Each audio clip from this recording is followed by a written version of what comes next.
And so, because I got issues with him, right? Because first of all, he laying on my couch like he done worked a full day in the field. And I'm like, young man, sir, didn't I tell you to unload the dishwasher? He said, I did. And put them away. He said, well, you didn't tell me to put them away. I'm like, this is what I'm talking about. Like sometimes when you have a kid, you be like, you know what, aim high. You know, the sky's the limit, right? With him, I'm thinking more treetop. You know, like let's be realistic. You know, treetop is the limit. You know, let's set those expectations where y'all are like, man, you a terrible parent. Forget y'all. Y'all don't know my kids, okay? I love them. I do. I didn't even want to talk about kids. I actually wanted to talk about artificial intelligence. I want to talk about that real quick. Anybody, y'all on the AI bandwagon? Y'all, yes. Okay. You on the? I'm like, look, these jokes came from AI. If you don't like it, I went on ChatGPT. Not playing. I didn't do that. But the funny thing about AI, I'm kind of resistant, but at the same time, I know what's coming. Okay, because I watch the Terminator movies. I already know. I watch iRobot, The Matrix. I mean, you go down the list. It never works out for the humans. I don't understand why we keep trying to give more and more autonomy to these. Why are we doing this? Like, my wife doesn't want to get the, what's the thing called? Not the Google Dot, but the other one. Alexa. She don't want to get Alexa because she's like, Alexa is always listening. That's true. But guess what? Your cell phone is also listening. You know what I mean? So what I'm doing, because I know that the phone is listening, I'm always giving little compliments. I'm like, you know, Siri is the best. I love Siri. Because when they take over, I don't want no smoke. I'm just trying to be on the winning side. You know what I mean? Like, okay. Again, y'all that chat to me. It's fine. Last joke that I'm trying out on y'all. Thank y'all for letting me try these jokes.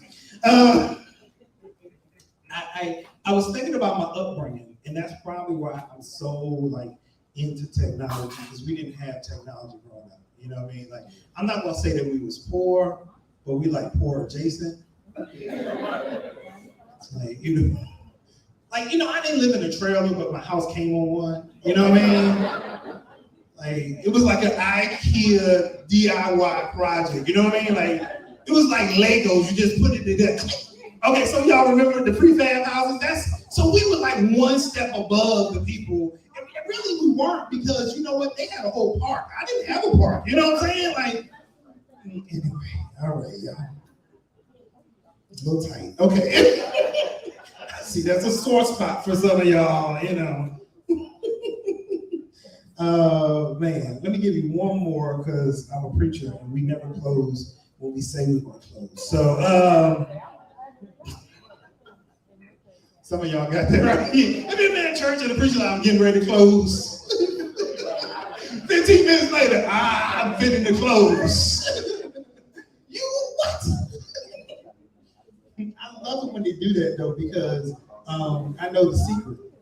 They do that because somebody's sleeping on the front row. And they do that to wake them up. That's what it is. You know what I mean? As soon as they tune up, everybody wakes up. They're like, oh, he's almost done. No, he's not. He is not. I used to be a preacher. I did lie to the congregation a lot because they deserved it. They did. For some of y'all are the worst. Y'all talk about these pastors, y'all are terrible. Like, you know what I mean? Like, y'all act like we ain't got feelings. I remember one time I preached this message, I'm down, I'm shaking hands afterwards, and this young man comes up to me, and this young man, he puts $1 bill in my hand. I said, young man, sir, what's $1 bill for? He said, well, my dad said you're the poorest preacher we ever heard, so I figured I'd help you out. Now, I don't know what denomination y'all are a part of, but I want to lay hands on him. You know what I'm saying? Like, but God has a way of working things out, because the next Sunday, his mom came to me and she's like, Pastor, I need your help. I'm like, look at God. I said, sister, what is it? She said, I am on a fixed income. I said, stop right there. Lift your hands and tell him thank you. She said, why? I said, well, apparently your income was broken, but Jesus fixed it. Well, y'all ready to get this show going? Let me hear you say, yeah.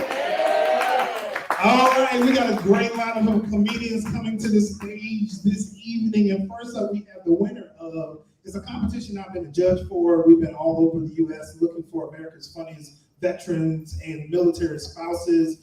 And the next comedian coming to the stage is one of the last winners from Greensboro, North Carolina. I think that's what, no, Fayetteville. Whatever, it's all the same. I was like, anybody from North Carolina on that insult you?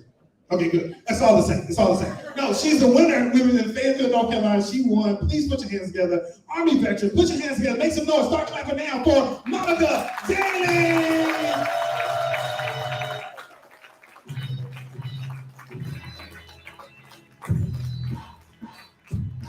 All right. Hi, everybody.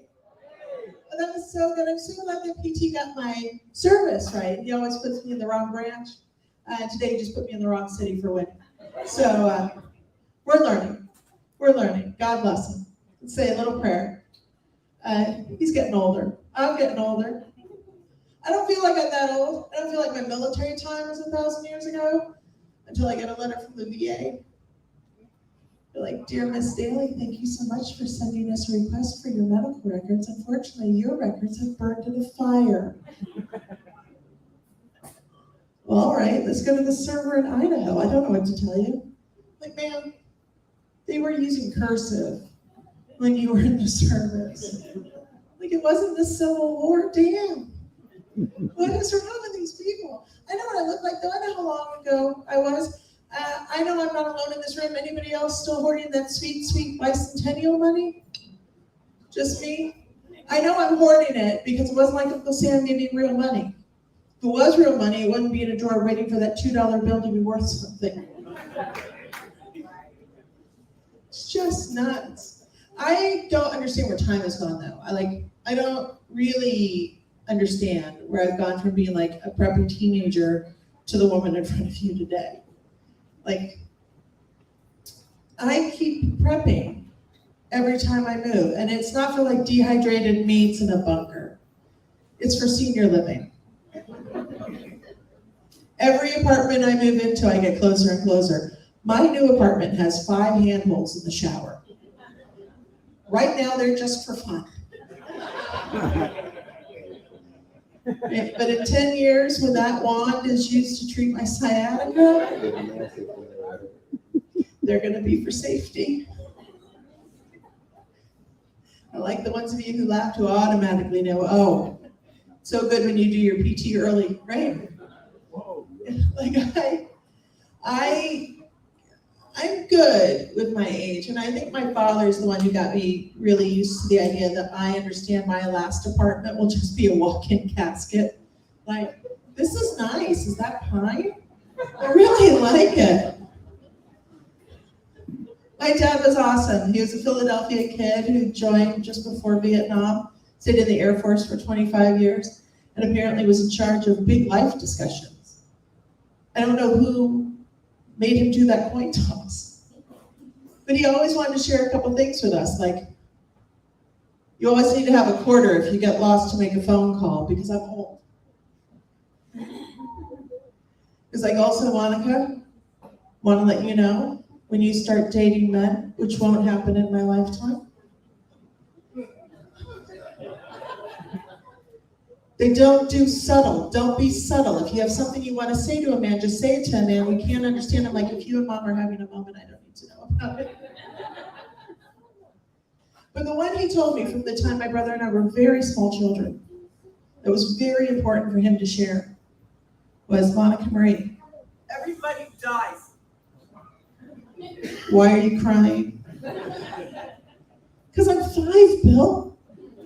Like, he wasn't wrong, though. He just wasn't very clear that there are only a couple ways to do that. There's like good debt. My friend's dog did that. Best debt.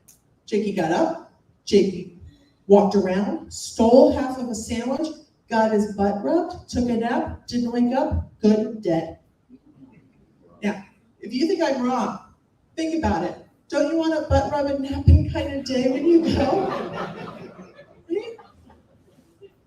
And then there's the ones where you're like, oh, darn. It's like, There are 2 people in Illinois who were killed by shark attack. In Illinois. It is some BS when a bull shark swims that far north. Like, we're going to take a holiday. This will be nice, Bob. What do you think? Right? Can you imagine fielding that call from Fish and Wildlife? Like, I don't know what to tell you, Barb, but shark. No, there's no beer. Right? And then there's the ones where the obituary doesn't read as a death notice so much as it reads as an after-action report. Right? Where all the people in Kentucky who suffered from shark attack, in Kentucky, at the aquarium. Sweet people, good booze, bad life decisions. I'm not an empty nester. The nest got burnt in a fire. I don't know how to explain that. It's easier than saying I'm an orphan. I don't have parents anymore. I miss them both, but they still give me such pleasure for comedy. When my dad was in the Air Force, we buried him in Arlington. About a year later, my mother died. She's also getting buried in Arlington at the height of COVID. Now, my mother has a group of women that I call the knitters. Feel really important, especially in this room, to enunciate that with a hard cut. And the knitters are some of my favorite people, but they're older women who don't always still think things through. So they elected a captain to call me about my mother's burial. Very excited. She's like, Monica, hi, it's Joanne. The knitters and I have a plan. What's your plan? Well, if Arlington won't allow us to all gather because it's at the height of COVID, what we've decided is one of us is going to bring Angie in because you know her husband isn't buried in Arlington. And we're all going to stand by our headstones and wave to you from them during the burial. Won't that be nice? No. Joanne, that will be freaky. That will be like watching pod people again. Like, but if you don't have 70 and 80-year-old women in your life, you should get yourself some. They don't have an inside voice, they don't have an outside voice anymore. They just have like an Amber Alert that they use to tell everybody what's going on in their immediate 3-feet vicinity. And God forbid there's a baby without a hat on its head. They're like, oh my God, Monica, do you see that baby doesn't have a hat on its head? Imelda, we did hats the other day. Judy, look in your back. Thanks, baby. We should get a hat for that baby. We have a hat. Monica, come over and cheer them the hat. No. It's the baptism.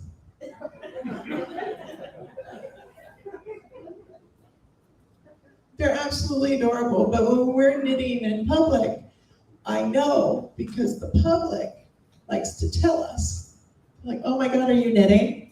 Is that knitting? Are you knitting? Is it knitting? Are you knitting? Is it knitting? Are you knitting? Is that knitting? Are you knitting? My girls are super sweet. They're always like, hats for the homeless, baby blankets. I'm always like, bomb. If you use the glow-in-the-dark yarn, you can chase that banana around for a while. But I'll tell you, the one place people hate it when you're knitting in public is on the airplane. Oh my goodness. I had a man who couldn't help but clear his throat 1,000 times.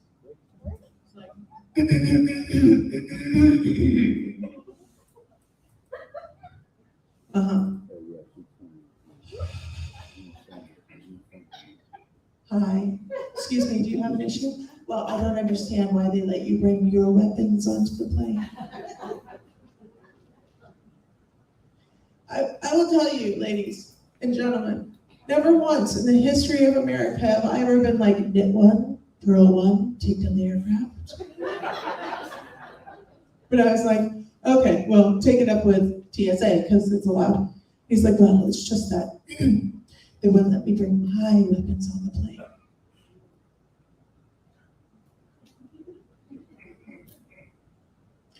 Okay, Cindy Jim, what weapons did you want to bring on the plane? my toenail clippers. I will tell you right now, if you show up on a plane next to me with a pair of toenail clippers, I will stabby you to death with my knitting needles. But of all the things I get to do in public, this is my most favorite. Thank you guys so much. I've been Monica Daly. Have a great night.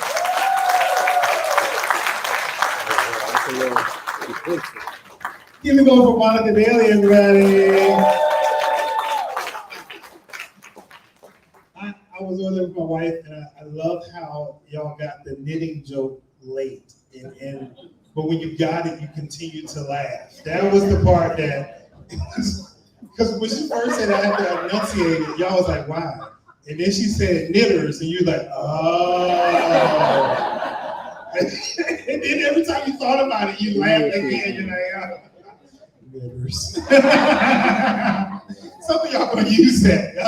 But now I'm saying all the kids in here, please don't do that at school. Please do not. We don't want any phone calls first week of school. Have your kids gone back to school yet? How many we got school-age kids? They're going back because we're in Virginia. And when I grew up in Virginia, we used to go after Labor Day. And then once I left, everything got messed up. It's all because I left. They were like, oh, let's go back early. No. Y'all should have that extra. It doesn't make sense to send them back and then break. You know what I mean? That's torture. You know what I mean? Like, hey, summer's over. And they're like, psych. Like, that's not the way. Now, I'm a homeschooler, so I don't really have room to talk because we just do what we want to do as homeschoolers. It's wonderful. And we have a lot of breaks. Like, we are part of a cult. I forgot the word for it, but it's a group of homeschoolers. It's fun. It's fun. They make us work in the field. I don't understand that part of it, but anyway, no, seriously, we do homeschool. We chose to do homeschool, and I don't know why we chose to do homeschool until the lockdown happened. And then I realized, oh, God was just setting us up to be ahead of the game. So while y'all were losing your minds, we were also losing our mind because homeschoolers never actually teach in the house. Like, so being locked up in the house was really hard for us. Did y'all think that homeschoolers just stay in the house and teach? Absolutely not. No, we're always out about and teaching and stuff. So having them in the house with us almost drove me, I can't really say this because I'm recording. So let's just say I wanted to vote somebody off the island. You know what I mean? Like, let's just say it like that and leave it like, some of y'all laugh because you know what I'm talking about, right? You know, like the kids got on your nerves and it's like nowhere you can send them. You know what I mean? Like, where are you sending them? To their room? They got a plasma screen and a PlayStation. No, you stay here, I'm going to your room. This is now the teacher's room. You know what I mean? Like this, come on. I remember one time they got in trouble, the kids got in trouble with homeschooling, and I sent them to their mother, because she's the principal, right? Go with me. I sent them to their mother, and she sent them back. It was just like public school, all over again. Just, all right, y'all ready to keep the show going? Let me say, yeah. All right, coming to the stage, our next comic is a good friend of mine. We worked together a lot during the lockdown. That's why I did the whole bit about the lockdown. We worked on virtual comedy together. He's the founder of One More Dad Joke. Good friend of mine, very funny man. Put your hands together for Mr. Aaron Patrick.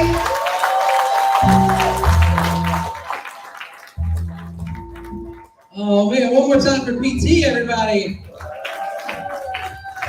I am not a knitter. I am not. I don't know if you can tell that about me. That is not me. Sorry. I was like, should I say that? I'm gonna go for it. So thank you for staying with me on that one. I am excited to be here. I love when I get a chance to sort of bring together some of my worlds, which is comedy and military service. I did not serve in the military. Thank you for chuckling at that. Yeah, I think you can tell. I think you from just about everything about me. This haircut was not a choice. I'm just gonna say. But I do come from a military family, so anytime I get a chance to work with something like Veterans Growing for America, I jump on it in a heartbeat. So like I said, I come from a military family. So my dad, at 18, he joined up with the Army. He gave up his right as the last surviving son of his family to serve in Vietnam. So I'm a very proud son of that as well. And my brother, my oldest brother, he went to the Naval Academy, so he thinks he's better than everybody. Thank you. That only works in military crowds. People are like, what's the deal with the Naval Academy? We thought it was fun, and we're like, no, today it's go Irish for that. So any football fans out there, yeah, they lost 45-3. 45-3. I did text him every single touchdown. It was fun. It's been a good day for me. It's been a good day. So I know we've been talking about this. We got a few parents here tonight, correct? A couple parents. And so I'm from Maryland, so our kids haven't gone back yet. But so did I hear that correct? Your kids are already back in school? Is that right? All right, so those countdowns are just well past zero, right? The ones you have on your phone all summer, you're like 7 days, 4 hours, 16 minutes, 15 minutes, right? Yeah, it's great. Well, the interesting thing is, so my son, he's 6, so we definitely have that countdown going. Wednesday, 7:45 a.m., out the door. And that's the car door, so we do have to drive him because he's 6, but the thing that's interesting for me is, along with wanting to relinquish my child, I am also a teacher. Thank you. That is not the reaction I get in the state of Maryland when I announce that, so thank you. I think I'm going to start coming to PT. If you can sign me up for a couple more Virginia shows, that'd be great. So, but it's tough though for teachers because the first day of school is the most anxious I will ever be in my entire life. And are there any teachers here tonight? One? Okay, yeah, a couple. I think you guys can go with me on this, right? Most anxious thing, first day of school, is when that administrator hands you that roster of like 20 to 45 names, depending if you're private school or public school, right? See, teachers got that, the 45, that's public school. Anyway, so you get this list of names that know what 150, I was just talking one class, 150. There we go, let's give it up for that, 150. Educating hearts and minds, we love it. And we get that list of names that nobody tells us how to properly pronounce. Do you know how much pressure that is? If you're teaching 7th grade and you say a kid's name wrong on the first day of school, you have ruined that child's chance of any type of popularity or friendship or joy. You can ruin it in an instant, right? And it's hard. And last year, man, I had a doozy of a list. I'm like looking, I'm going down the list, I'm like, nope, no idea. I don't even think I Google that at school. I don't think so. And that was the one that got me, right? Because I look at the list of names, and the first name I see, I think that says anus. And this, I'm talking to myself at this moment. I'm not saying this out loud, right? Because I'm a teacher and I went to college and I got it together. Apparently, that's what the diploma says. Anyway, so I'm going through, I'm looking, I'm like, I think that says anus. I was like, I can't do this. I can't be the teacher that says anus on the first day of school. So I'm like battling with myself. I'm like, let's play it safe. Let's go with a niece, right? Let's just go with a niece, right? And then I say, is there a niece here? And the little girl, bless her heart, stands up in the back of the class and goes, I think you're thinking of me. That's me. Anna. That's Anna, right there. I was like, Anna, I thought it was anus. And they're like, oh, you said her name was anus? And lost it. That was it. I thought I had it, and then I lost it. And what I should have done, and before I said anything, was remember, like, just feel confident going with a niece, because I think we all know that old saying. My dad kind of claims it as like a family saying, so I'm sure you probably know it, but it's that saying, I think you all know what one I'm thinking of, right? It's better to be wrong with the niece, right? You said with the, than right with the anus, right? I think we all know that one. We grew up with that saying. I think we did, yeah. Okay, maybe that's just a Maryland thing. I don't know. I don't know. But like I said, parents, do any of us are there any parents here that know what they're doing? No, that is correct. None of us do. At least I don't. I have no idea what I'm doing. It's just a constant day after day struggle of like, let's try this. Nope, that didn't work. Let's try this. Nope, scarred for life. And it's just day after day after day. Like the other day when I woke up and I thought, we had a rough time last night. We weren't really talking too much. And I want to start the day out right with my son, right? So I'm going to start off with a big hug. So I'm just standing there in the hallway. I'm like, bud, good morning, bring it in. Arms are wide and everything. And he's running towards me like it's slow motion. And then he stops, puts his hand out and goes, hold up. Daddy, did you brush your teeth yet? And I hadn't yet, but because I just woke up, and that's fine. But just for me, my love for my child is unconditional. But apparently for my 6-year-old, his love has conditions, and it starts with oral hygiene, which is fine, except for the fact that earlier that same week, that child had me say the following phrase in front of a gaggle of strangers at a public park. Bud, if you lick the playground again, we're going home.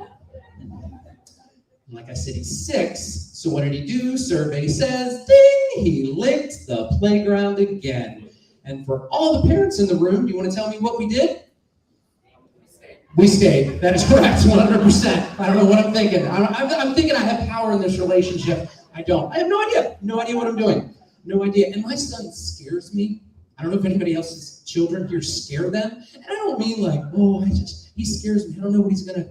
No, I'm legitimately scared of this child, okay? So the other day, and hopefully for anybody here, whether you have young kids, you think back when you have them, it's just like these weird moments that come out of nowhere. So my son loves monsters, and he loves making monsters and pretending to be monsters. And so now he has a hand monster that just attacks everything, right? And so when I go to hold his hand, like in the parking lot or at the mall or something like that, I'll put out my hand, and then he comes with a hand monster, he'll eat my fingers, who are the little people. Some of you, you got it, okay. So we're just gonna keep going. All right, so the other day he goes and he chomps, but he goes right in the middle. So I saved these 2 little children. I saved them, and I go, oh, we're saved, little brother. And then he comes in, and chomps them. And I go, oh no, only the little baby is left. And this is where my son says, no, Daddy, I already ate the baby. What? You already ate the baby? And he goes, I'm like, son, that's pretty dark. And he goes, no, Daddy, what's really dark is the one child I left was the middle child. And he will never fully adjust to the values and rituals of society. Therefore, will never be adopted and live a life of defeat on the streets. What? That was my 6-year-old son, verbatim. That's what he said. Live a life of defeat on the streets. What? First off, how does he know about middle child syndrome? He's an only child. What are they showing on Bluey? I don't know. I haven't seen the new episodes yet, but apparently they talk about middle child syndrome, and it's ridiculous. I don't know. But what I do know is, in that moment, and this will be my last story I'll leave you guys with. In that moment, I remembered about this article I was reading from the New York Times that said, complete this test to determine if your child will one day become a serial killer. It's time for that test. It was time for that test. That's what it was. And luckily, it's really easy. If you're worried about it, you're kind of shy, you don't want to talk about it here, it's a really easy test because it's called the Toy Story 3 test. All right? It's really simple. Show of hands, has anybody seen the movie Toy Story 3? Yes, we got a couple, the parents and the teachers. Yep, that's right. That's what we do that last week at school. We show movies, all right? Get over it, okay? So anyway, at the end of this film, there is a scene where there is a conveyor belt where all the toys are about to be poured into this incinerator. There's like flames and fire, and they're like going. It's a great flick for the kids. I just want to plug out there for Pixar. Pixar, mwah, they know what they're doing. But what the test says is when you get to this part of the film, lock eyes with your child because they're going to have one of 2 reactions in this moment when the toys that they've spent many hours of their lives playing with and watching and interacting with, and they're about to go to their fiery abyss of a death. You watch your child's eyes because right before they hit the flames, hopefully option 1 happens. And that is where your child maybe start to cry a little. They get upset. They start asking questions. Maybe this is that opening conversation where you start talking. You can like openly talk about the idea of death and loss and all of that. But they're just really upset and they just can't handle it. It's too much for them, right? That's what you want to happen. And that is not what happened with my son. Because what happened with my son was option 2. I locked right in his eyes, and the only thing I saw was the fiery reflection of the molten hot lava that these toys are about to go into. And the only thing that happened was a smirk the size of, I can't even describe it, upon my child's face. And it was in that moment that I stepped back and I started to prepare for the inevitable interview where someone will shove a microphone in my face and say, when did you first think your child would murder 17 people across the Midwest? When did you think that was? Who's responsible for that? I don't know who's responsible for that, but I'm going to blame it on my wife. That's what I'm going to do. She's not here. I'm going to blame it on her. Why? She's an A-type personality. I have ADHD. There's no way I'm pulling off 17 murders across multiple states in today's world. Maybe in the 1980s when the police were a little bit more relaxed, but that's fine. That's fine. But no, A-type personality, it's a super plan. It's a plan. You're going to have a start, you're going to have a finish, and that's it. Speaking of finish, that's me. I'm done. I'm super sweaty. I'm so happy to be here. Thank you all so much. I'm Aaron Patrick. Give it up for those PT Button.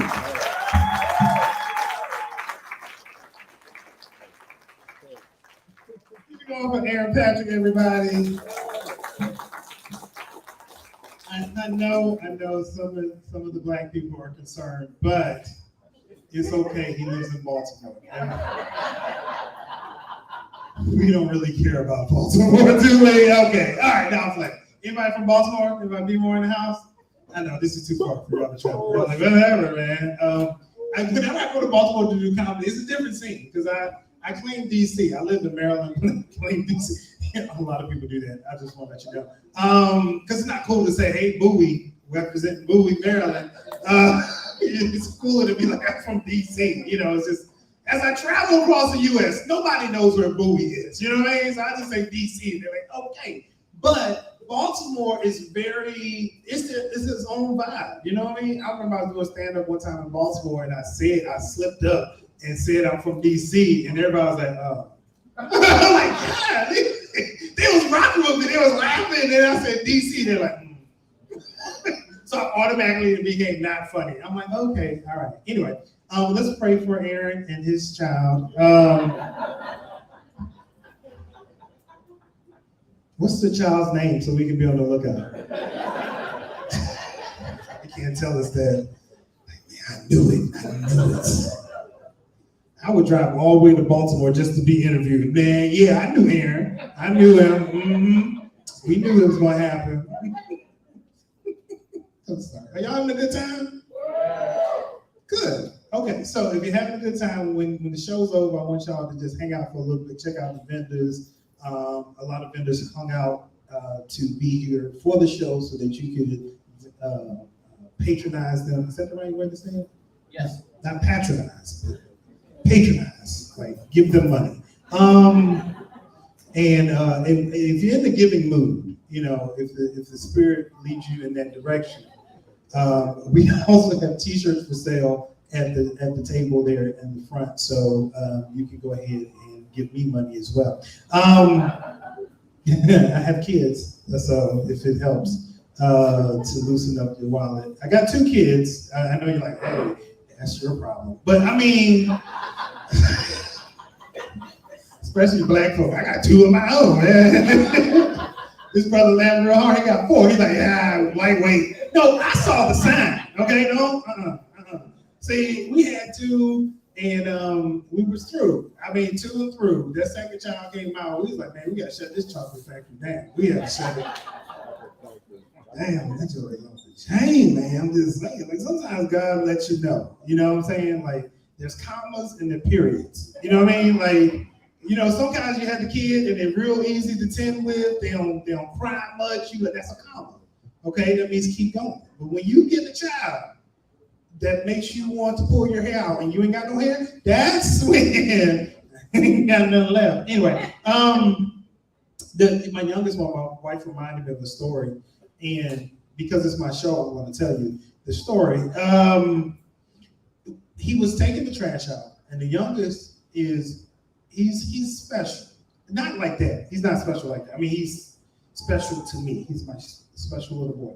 His problem is he's always in a hurry. I always tell him, you gotta slow down.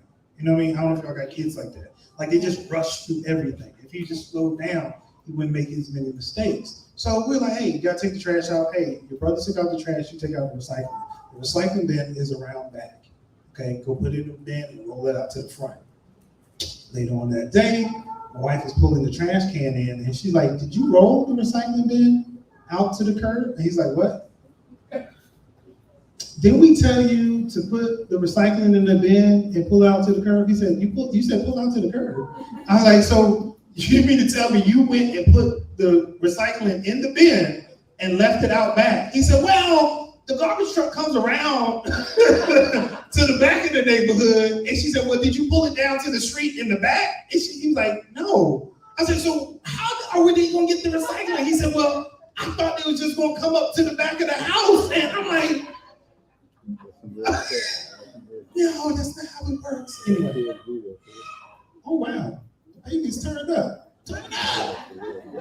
That little baby is so adorable. I don't know, y'all haven't been paying attention, but the baby has just been walking back and forth. And I tried to stop the baby from going out the door, and the baby was like, eh. So then I gave him a fist bump, and the baby was like, okay, cool. And then started waving at me, like, bye-bye. And I'm like, where are you going? Like, and the baby straight walked out the door. I'm like, what is wrong? These kids are grown, these COVID babies. Man, anyway, all right, so. Right, he's got these in the blood. Man, he is something else, man. I'm like, that's gangster. He was like, all right then. I promise you he gave me a head nod. I don't know, Ed. I thought, anyway. So look, y'all enjoying yourself, so make sure y'all go online on social media. How many of y'all on social media? Y'all on the Facebook and on the Instagram and the TikToks? Okay. We're not on TikTok because I'm not supporting China, but I am on Instagram and Facebook. So if you want to follow C3, we're on there, and you can follow the comics as well, because that is currency in the comedy world. Followers equals booking, and booking equals money. So with that being said, please follow us. Okay, cool. All right, so now it's time for our final comedian of the evening. Are y'all ready? Okay, y'all gotta give me a little more energy than that. Are y'all ready for your last comedian of the evening? Awesome. I did a show a while back with this comedian. He blazed the stage, and then I was like, I gotta follow this cat. So tonight, I do not have to follow him. I'm so happy. You may know him from around the area. He's been all over the place. He's open for all kind of acts, and he's now an author and a comedian, and he has a documentary that you can find on the IG channel. Please put your hands together. Start making some noise for Travis Spencer!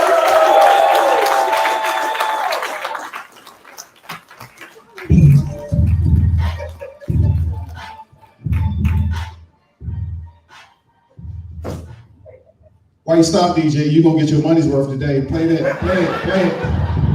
There you go. I don't even know what that is. You've been playing that much instrumentals. 5 seconds, then go like that. Nah, we're gonna get the money's worth today. I ain't say turn it off. You out here shortchanging you. Let me see if you know this one. Oh, you right there. You right there. Okay, right there in front of me. That's what's up. How y'all doing, Woodbridge? I'm here. How y'all feel? You know, the world coming down to press 1 for English, mark y dos for hablar en español. Hola, Woodbridge. ¿Qué pasa, Woodbridge? ¿Cómo te sientes? That's how you feel. That's all the Spanish I know. I learned my Spanish through music. So, me siento bien. Can you guess what song that is, sir? That's James Brown. I feel good. I knew that I would now. That's it. Me siento bien. See, I tell somebody. He done wrote it out. He's like, I'm going to learn that one. Yeah. I knew that I would not. The rest is in Spanish. Me siento bien. I learned LL Cool J. I'm bad. You know what that is? Michael Jackson. Oh. I ain't say Michael Jackson. I said LL Cool J. I'm bad. That's yo soy malo. Tranquilo T. I threw that in there. Tranquilo T. That's cool T. I learned another one. I learned this is a good one. Y'all heard of Ray J? Wait a minute. Wait a minute. Yeah. Okay. Un momento. Un momento. Un momento.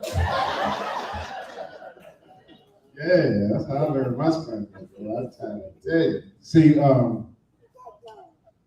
PT, you was pronouncing it wrong. So I'm gonna tell you this story. I grew up in, I'm from Alexandria, but I grew up in Arlington. You know where Alexandria is? Okay, yeah. Who know where Arlington is? Y'all know where Arlington is? Okay, got some hometown people in the building, yeah. I remember vividly, you probably remember this, Eugene and Abby, they used to sing us this song, man. It was monumental to me. Y'all want to hear it? Yeah. I want to sing it for you. It went like this. I live in Arlington, I live in Arlington. Arlington is right next to DC. That was the whole song. I jumped out in the world telling people I was from Arlington. It was like, Texas, I heard of it. I was like, I wanted to hit hard, you know, like Bronx. When you say the Bronx, they know New York, Arlington, Texas. I had to switch it up. So next time, man, Travis, where you from? Southeast? DC? What part of DC, Travis? A little bit of Arlington, a little bit of Alexandria. Because I know people out here in Woodbridge, I know y'all definitely live. You smiling. I know you know right there. I'm from DC. What part of Woodbridge? I remember when I first moved out here, man, a girl tricked me. She lived way out in Hearn, and I'm paying tolls. I'm like, this is DC? See, GPS wasn't out then. You just had to go off to what she told you. Just drive, tolling it up, tolling. So after COVID, as a comedian, you know, they was doing Zoom comedians and stuff. I was like, nah, I don't do that. I need interaction. I need to see the people. So I tried to get me a job. Well, I got the job. Okay, I got the job. Have you ever been looking for a job and saw all the stuff that make you be like, I can do that job? So I was scrolling, and the resume popped up, and it asked me this one question. It said, how many languages do you speak? So I sent in the super resume. I said, shoot, I know German,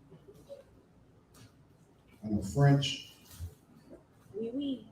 And then I started shaking this shit. I was like, oh shit. We got the Spanish. I started shaking it. I was like, oh, I know un poquito. I know muchos, trabajo, poco, dinero. That's when I started shaking for real. I was like, ooh. I went back and clicked see. Man, do you know they called me back 5 minutes later? I was like, that worked. So a little dude named Hector called me. I knew his name was Hector because he sounded Spanish. It was like, hello, may I speak to Travis, please? I was like, this is he. He's like, oh, Travis, your resume looks outstanding.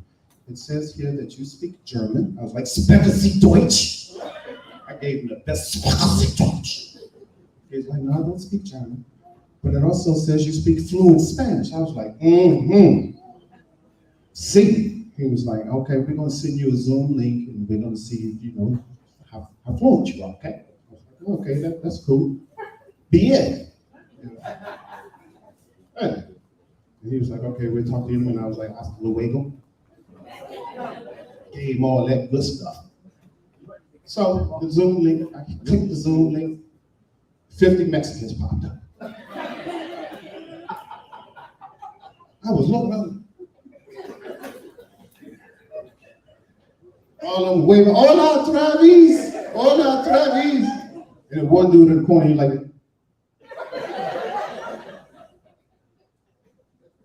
so I'm waving at everybody. And then they said, hola Travis. I was like, hola Hector. He's like, these are mi compadres. We're gonna test your Spanish, okay?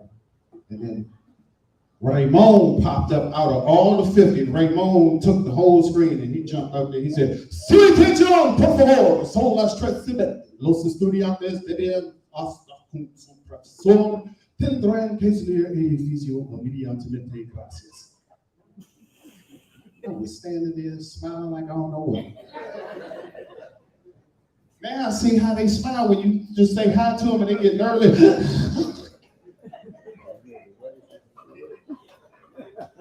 I looked down at the corner and little dude was like, I looked over there and Maria was like, "Dios míos." And then Victoria, whoever that was down there, they just put her on mute. Her lips was going 100 miles an hour. Whole screen cut off. Whoosh. Thank you. I'm like, hold up, they ain't gonna just do me like that. There's no point though. So I text Hector back. I was like, "Yo, Hector, I need to know why I didn't get the job." He said, "Travis, I'm gonna call you." He told me in Spanish, "You don't know Spanish, brother." Not fluently, but I think I can get by with just a whole lot of small tools and things. That's just the moral of that story. So I did get the job. Working at the country club, I stole some of the gear. You know, they just like, "Oh, just go ahead and take it." I'm like, "What?" Get the hat, shirt, coat. Caucasians, what is it about pickleball to you guys? Pickleball, I don't know what it just came out of nowhere. Boy, I watch y'all fall out at the pickleball. They'll be over there 100 years old trying to play pickleball.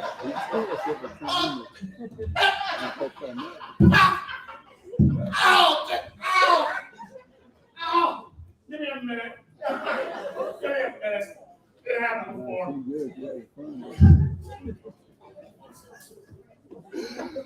You can't be 100 years old playing pickleball. Some stuff is just, youthful. Just keep it here. Pack. Ain't competitive with it now. I'm like, "Hey, look, you can kill yourself. Stop." He was stuck for 2 hours like that. "Just give me a minute." I went and got him a beer. He was like, "Yeah, that'll do it." Y'all have a good time so far? All right. Yeah, I like to do it.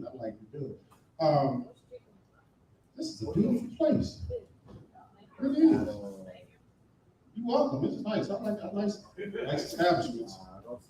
Because I've been working in some other places like with some Ethiopians on the plug. Got Ethiopians on here? Nothing disrespectful, they just don't understand English. They got one word that means everything. Y'all heard of that? How you doing? Go to the 7-Eleven and ask for number 22. They don't even know 22. 22.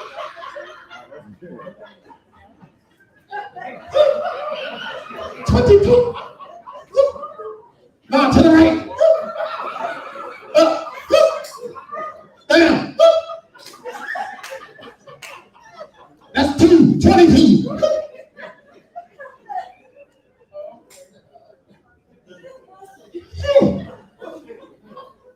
And then that one smart Indian come out there and he be like, "What did he ask for?" He asked for a 22. Both of them was looking. He tried to get slick, but he like, I like that ain't it. Then he sized me up in stereotype. I was going in there to get some backwoods Russian creams. And he gonna give me some Newports.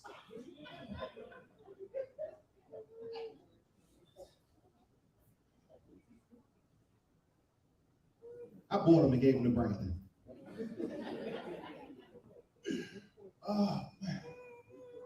But I ate some of their food. Their food is too hot. I had some of that spicy Creole, man, and called the fire department the next morning.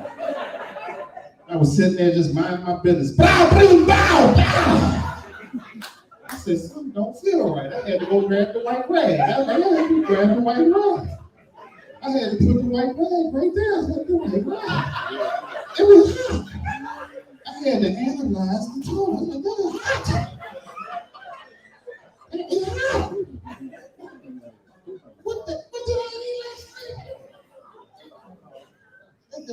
check it. I called the fire department. I said, the house is on fire. Something's on fire. Something's on fire.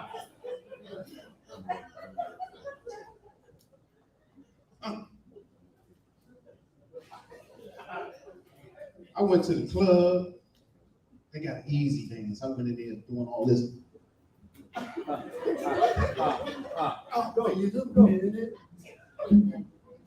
All you gotta do is do it. All you gotta do is do it. I messed them up. I did it.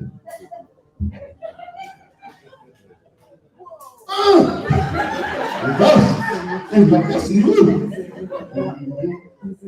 Wasn't me like that, man.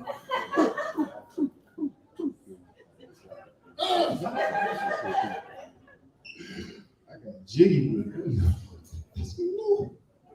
That's new. I don't know who told me how to drive. They got all kind of driving schools, red cabs with no passengers. When that time been in the red cab? They never had nobody with cabs. I'm having a good time. So I just became a homeowner. Y'all can clap if you want to. We got any other homeowners in here? You give me 2 sticks of dynamite, brother, I'll blow it up right now. I promise. I knew it was a bad deal when she gave me the keys across the table like this. She didn't say enjoy the house or you're gonna love it. She just like, I was all excited, like, yes! I was doing, close the deal, I go out, come home, go down the basement, and start swimming immediately. I was in there like,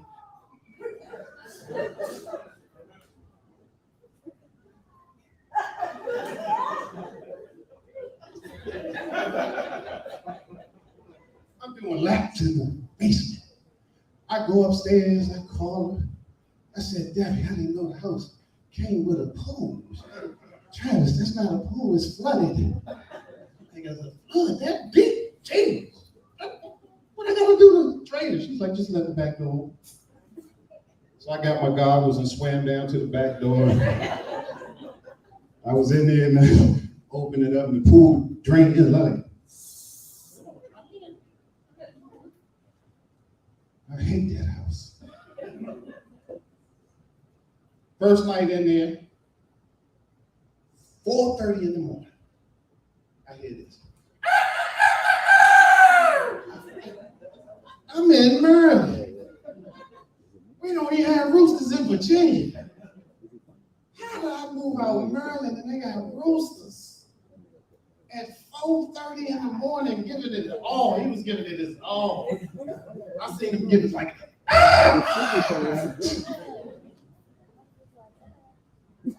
I looked at Hector. I said, Hector, is he gonna stop here? Like, oh no. Yeah, I was ready. I was gonna go bad. And then what's funny about the rooster, by 12 o'clock, he walking. He I was ready though. I had to go look at him. I said, is you a rooster or a dog? Gotcha. And then I live right across the street from P Valley. I don't know if y'all know P Valley is. I live right across the street. Ran by a bunch of Africans. They are so loud. I'm sitting in my house watching the Commanders play. Just minding my business, watching the game. And I hear, that was a good move! And I looked at like, yeah, that was.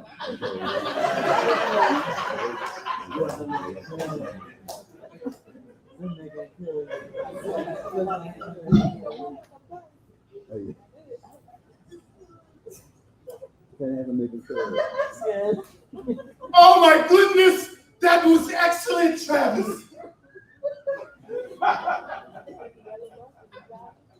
I went to my room. I said, maybe he might be back there or something. I don't know. He might have snuck in or something. I don't know. But he was so loud. They are so loud. And I know something going on over there because they be having flip-flops on the shorts at 12 o'clock. They're popping around the neighborhood talking about I'm next.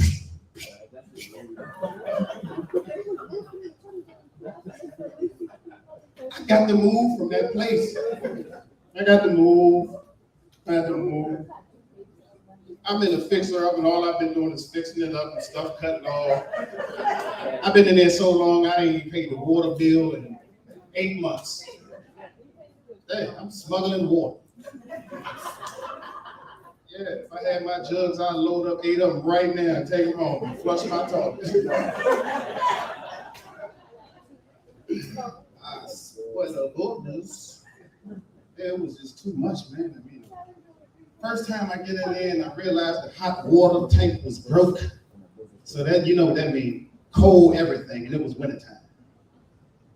I went in there to take the shower the first time.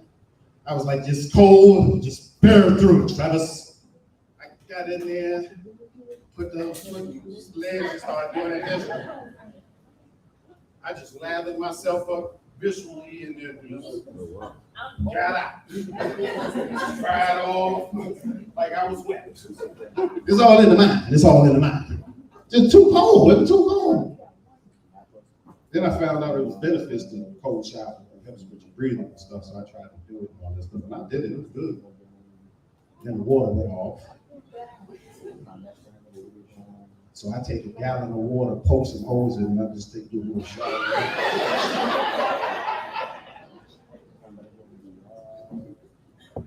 You gotta push it when it get down there.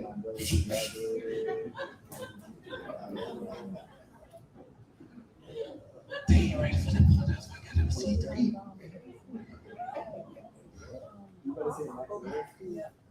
So I'm ready to blow the house up. And I just don't like it. The neighborhood sound like this all hours of the night.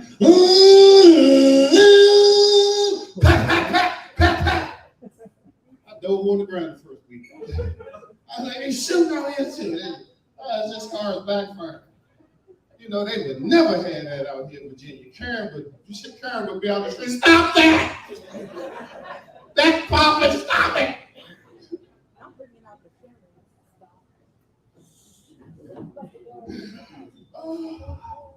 So I got a neighbor, right? And I nicknamed him immediately because he's about this tall, so I call him Smalls. I'm like, what up, Smalls? He's like, oh, you got jokes, Slim. I'm like, yeah, I can see that. I can see that. That's a good comeback, Smalls. He's like, I like that. He pushed his chest up. I like that. So I caught Smalls getting out his Escalade one day, right?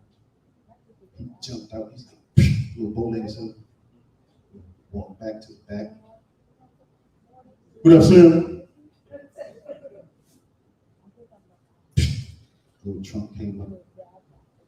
So he dig in his trunk, pull out his flat screen TV, and I noticed his legs did like that as he was carrying it. So me, I wanted to give him a hand. So I was like, yo, Smalls. He's like, what up, Slim? I said, you need help carrying your flat screen TV? He looked at me and he said, forget you, Travis, it's an iPad, you punk.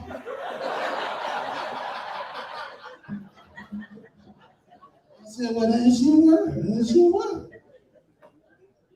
So in closing, I would like to thank the men and women that serve this country. Y'all do an excellent job. The Army, Navy, Air Force, Marines, Space Force, Coast Guards, everyone. Thank y'all for just laughing and being here. Thank you for your services. I appreciate you. Y'all can check me out, Travis Spencer, with one S, TravisSpencer.com. That's with one S, because I do believe you messing with the best. Y'all keep going with Travis Spencer, everybody. All right, that is our show for tonight, and I'm gonna start calling him Uncle Travis because he reminds me of my uncle. If y'all ever have a cookout, my uncle that got the, right? Like Travis about to cut up. Watch this. Go ahead, Travis, cut up, man. I hope y'all enjoyed yourself tonight. I hope that you laughed a little bit, you get through a lot. This is what we do. We're here, like Donnell said, we try to do it once a month at the end of the month, so you can mark on your calendar that we'll do it again. We have a different lineup. Next month, what's next month? September? Yes, sir. Yeah, ooh, it's already here. So by the end of September, we'll have a new lineup here. You can meet us here, beat us here, whatever. If you get your tickets early, get the discount. And if you register in that early window, because you were here tonight, you get the discount. So if you want to come, if you think you want to come, go and get the ticket early. And if you decide later, I can't come, just donate it to somebody else. Donate it to a veteran so they can come get their laugh on, okay? Does that sound cool? All right, y'all, that's our show for tonight. I've been your host, P.T. Bratton. Give it a